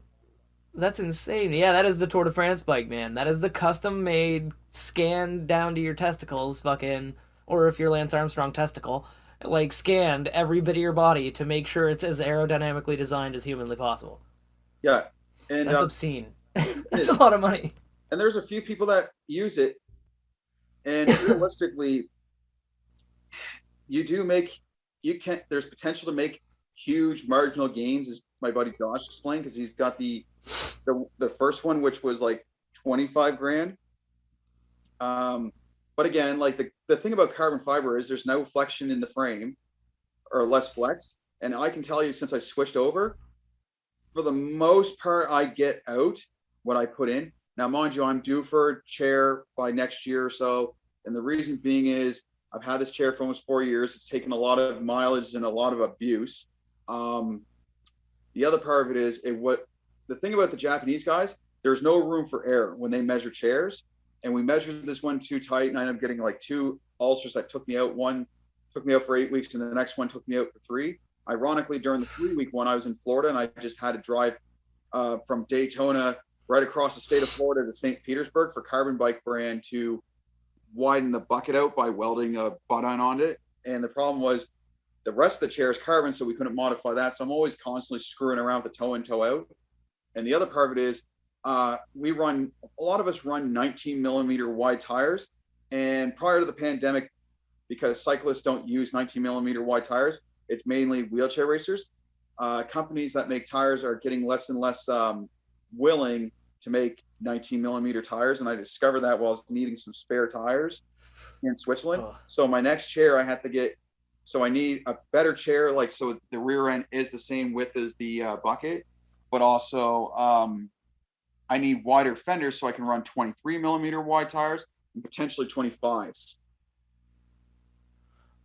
And that's probably not going to be cheap to do. Those probably are going to be a little. Well, bit... like I said, it'll probably, because I'm sticking with the same brand, likely, I'll probably get another front wheel just to have a fresh front wheel. Again, it will probably be $8,100. It's not like, it might be a little bit more because of wider fender, but nothing really. They shouldn't. And the only other thing I'm going to get done is less of a rear fender just to shave some weight. Now, is that all out of pocket, or how much of that do your sponsors help you? Because I know our sponsors, like, you know, they help us on a kind of like, you know, per sale kind of basis. Speaking of which, at Buds at Home, check out our sponsor links down below in the description and use those codes at the checkout. But yeah, sponsors help a little bit. But like, how much do your sponsors help you? When it comes to the chairs itself, it's a lot of donations, or like I have a fundraising golf tournament, or I have a fundraising dinner which pays my track, or most of my track season, and then I have a golf tournament to pay the leftover expenses that I occur. Yeah. And then in 2017, because I was at NSC. Hotel porn bills get expensive after a while, right? I mean, you do. What shit. Cover leftover expenses. Sorry to derail your train of thought there. Yeah. So other than leftover expenses, but like in 2017, I needed to get this chair. Fortunately, I was, doing my my first year of NSCC for business. So I had a student loan. So I used the student loan to pay off the leftover expenses, and I used the golf tournament to pay for the race chair. Boom. Well, that's called that is called redistribution of assets, Buds at Home. Yeah. Well, think about it, right? If you got a credit card bill that needs to be paid off and you're getting a student loan, you might as well use it to pay the credit card off. That's damn true. Now that's not the only thing you studied in school, right? You also did therapeutic recreation? Yeah, but I just couldn't get a job in it. And and here's what happened. So I graduated. I missed the last 2 times I've graduated from NSCC. I've missed the graduation ceremony to go race. In the case of therapeutic rec, it was to go race ATVs in New York.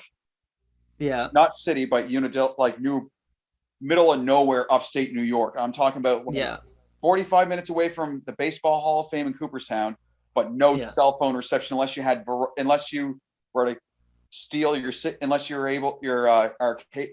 I was with Rogers, but I don't think any of the Canadian companies feed off Verizon. I think you need a Verizon phone to actually get cell phone at the time in 2009. So I went, after I got back from New Berlin, I went to apply at a nursing home, and because I was qualified to work there and they weren't hiring, and I was like, okay, I'll just come back in September or whatever, right? And the person's like, well, why don't you apply for disability? I'm like, I went to school to not do that. Yeah. And that's why I went to school. And then I took business, a few years ago, because of when you're a nationally funded athlete as an Olympic, Paralympic athlete, you do have some credits towards school, and I decided to take advantage of that. And NSCC, what I'm really grateful for is I don't think I would have been able to pull off the type of training I do if I was at university, because I wouldn't be a varsity athlete. Now, depending on the course and the profs, they may have allowed flexibility. But NACC, when I went to Japan in the first semester and banged out a bunch of assignments and stuff during flights, post flights, and everything, they're like, okay, you actually are able to do homework while you're actually traveling. I'm like, yep. And then funny enough, again, like I got a t-shirt business going. I got actually some leftover shirts I found before I left for BC. I'm working on a wheelchair racing part, because the thing is, I'm thankful for the national funding I get for my data, like both for competition and my training. But for my training, I make less than minimum. We make less than, or if you're consider development, you make less than minimum wage, which again is tax free. I'm thankful. And if you're a senior, you make just over minimum wage. And with, the living costs, I don't understand. I'm glad I don't live outside of the Maritimes, because there's no way I'd have a roof over my head with the current funding I have. No. So, I mean, I need And to have that business get going here soon, so I can actually, like, when I get my karting check, it's not gone in about less than 3 weeks paying the bill. Yeah, get your financing going. And honestly, when you do get that business going, obviously the good buds will give you a good shout out, man. We'll let everybody know out there that's capable of doing business with you or shopping at your business to do so. Well, I'd have to count my inventory, but I'm pretty sure I got about less than 20 shirts left. So, oh shit, a picture and yeah. Well, we'll give you some time later on there in a little bit here to plug a whole bunch of shit. But I'm just gonna bust up a little bit more weed here. Just bear with me one moment. Oh, not a problem. Do what you got to do, right? It's like I say, the devil went to Jamaica looking for some weed. Yes, sir. He was in a bind. He wasn't very high, and he was looking to get so indeed, or some shit like that. Down, down, down. I feel like going and grabbing my guitar. Speaking of which, it's a really good weed song that I like, and like I said, I don't What's that? Or nothing. Wacky Tobacco by Toby Keith.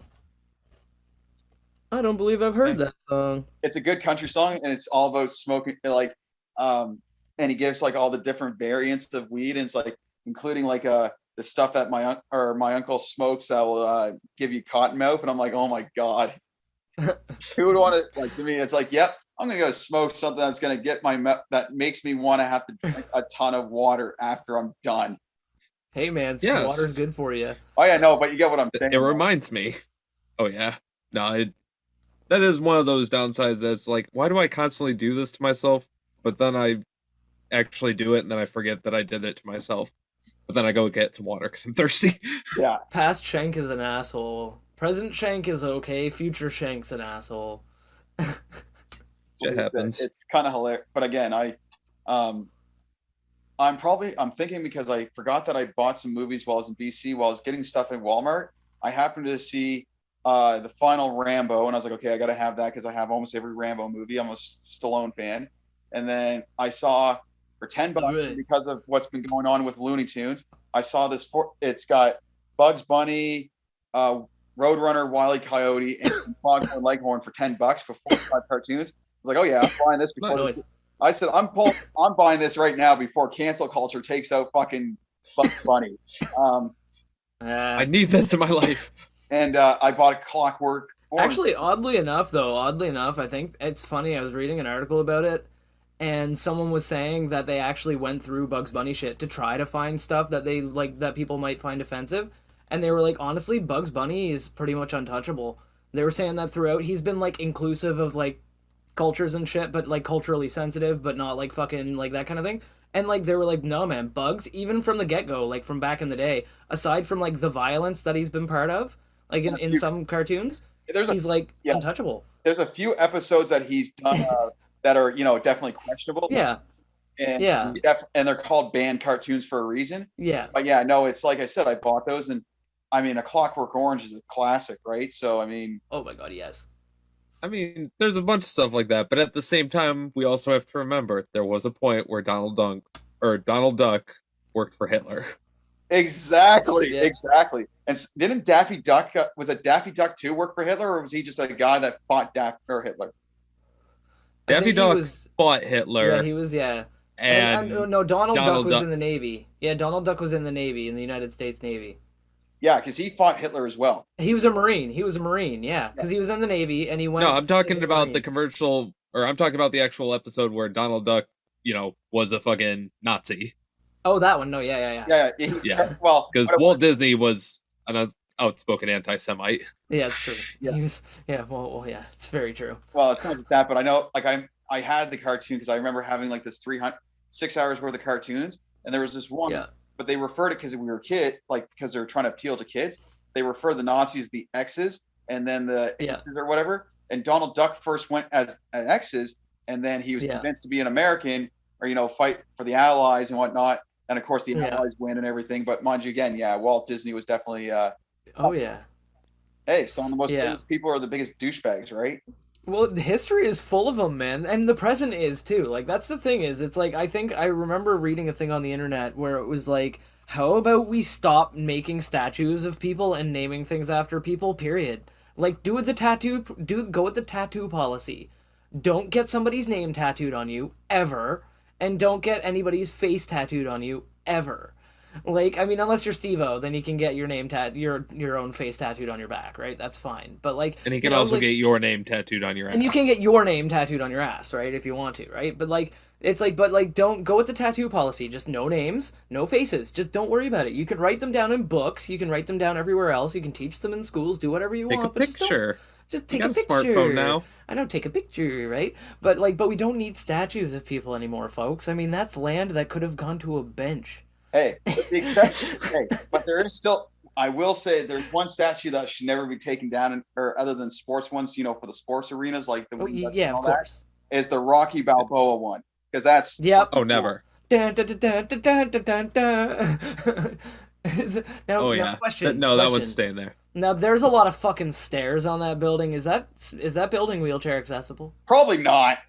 It's a fucking because I can imagine like you go there and you're just wheeling yourself would up make it the- backwards like da da da. That would make it the true Rocky challenge. Just like rolling yourself up backwards like like I would. I will probably- defy gravity to do this. Well, because of my level paralysis, there's no way I could get up that backwards because I do a face plant before you know it. But Oh, that'd be honestly, so what I would dangerous. do is if I wanted to go to the Rocky Steps, I'd make a plan with guys that I know that are close to the Philly area, and I'd be like, "All right, Yeah. you are carrying me up, and I don't care how long it takes because I'm going to give you guys a break. Obviously, be respectful and give you guys Stop a break. stop halfway. But we're going up those Rocky Steps. I don't care. Actually, fun fact, bro. I was the other day, no word of a lie. Actually, it was shortly after I talked to you originally about coming on the podcast. I saw something on Facebook, and this shows that Facebook is always listening in one way or another. But I saw an ad for this dude down in the States somewhere invented this thing that you literally just take it's like kind of like a universal thing for wheelchairs, and you roll your chair onto it, and it basically has tank treads on the bottom. Yep. And you fucking roll your chair onto it, it locks onto the back of your chair, and it turns your chair into a motorized one. And it like can roll up fucking stairs, it can roll up fucking hills, it can like go off-road fucking all-terrain shit. I was like, what the hell is this, man? I was like, I wish, That's can I get that awesome as for, I was fuck. like, can I get that shit for my office chair? Like, can I fucking like, I was like, man, like, I'm thinking about buying a wheelchair just so I can buy one of those and use that, because it Yeah. seems like it'd be But really then bitching to go It off-road. probably cost you your arm and a leg and one of your left and Oh your my God. right. It'd be one I won't of need them, I'll be in a wheelchair. It'd be two of your Sorry. racing. It'd be two of your racing chairs. But it's just going mudding in that thing. No, like, but yeah, I saw that, man, and I was like, you could just grab one of those, rent one for the day or something like that, just take it be like, go to the showroom, take it for a test drive, Yep. and be like, yeah, I'll be right back. I So- swear. Go with So, unfortunately, buds, we are running a little bit short on time here. So, it is that time. me and Shank are really quickly going to smoke another bong. Ben, very nice to have you. Very nice conversation, and we would love to have you on again in the Sounds future, obviously. 100%. But we're gonna take our bong hits. Hopefully, you buds join us, and then in the meantime, Ben, if you would like to shout out anything you would like to shout out, now is your time. Floor is yours. Shameless plug, whatever you need to. Shank, let us blaze it. I would Blaze it. say just enjoy the times, especially I know COVID, stresses all out, but just remember there's worse things than COVID out there. And crank those tunes and watch good movies. Oh Do you have any, do you have any upcoming events or anything like that you want to shout out? Like I say, I'm just off to Quebec City at the end of July or end of June, and that'll be one hell of a road trip. 10 and a half hours, well worth it. Nice. There you go. We'll definitely keep our buds posted about that in the future. Is there anywhere that people can follow your progress? Got any Yeah. social media that they can follow? Facebook on Ben Brown Wheelchair Racer or Ben Brown 191 on Instagram. We'll have links down in the description below for you buds to check that out. Downstairs. And that was some great shit. That's Once it. again, I'm smoking on some Jungle Mac. Yeah, and this week I am smoking MAC-1. Check those strains out on our Instagram, which you will find links to down below in the description. As well as all of our other stuff, Facebook, our Twitter, and Spotify, YouTube, Anchor, everywhere that you can find the Good Buds podcast. Thank you so much for joining us once again, Ben. Yes, thanks, Ben, for being here. We really appreciate you being here. I'd like to remind the buds at home to like, comment, subscribe, share this with all of their family members and friends, and anybody who may be potentially interested in cannabis and or the Paralympics, because Ben is involved in this, and obviously they'll get to hear directly from somebody who's going to go to Japan, because we believe in him. The good buds got Ben's back. I like the alliteration we'll of be supporting. Awfully awesome alliteration there, Shank. Woo! And with all of that being said, we're going to roll one for the road. We will see you next week on the Good Buds podcast. Later, buds. Later. Later, buds. Don't forget to roll one for your, what was it, Godfather in WWE used to say? Roll one for this pimp daddy or something. Just look it up on YouTube. It's like, roll one for this. Daddy. I'm going with that. Roll one Yeah, for this pimp daddy. Yeah, I'm down with that. I don't even care if that's what he said or not. That's what I'm saying. Roll one for your pimp daddy. No, what it was is, let's roll, or don't forget to roll a big old fatty for this pimp daddy or something like. It was hilarious, and I never. Oh, damn. Oh, yes. But you know what the funny thing like is, as a 10 to 12-year-old, you don't realize what he's talking about, right? And now as an adult, you're just like, oh my god. Oh, see, that's what I love about being an adult, man. Like, people say being an adult sucks, but they're just looking at the wrong parts, man. 1, you can buy any video game you want. 2, you can really do whatever you want. 3, if you want a box of cookies, you can eat a box of cookies. 3, weed. 4, fucking weed. 5, podcast. Later, buds. Later, buds. See ya.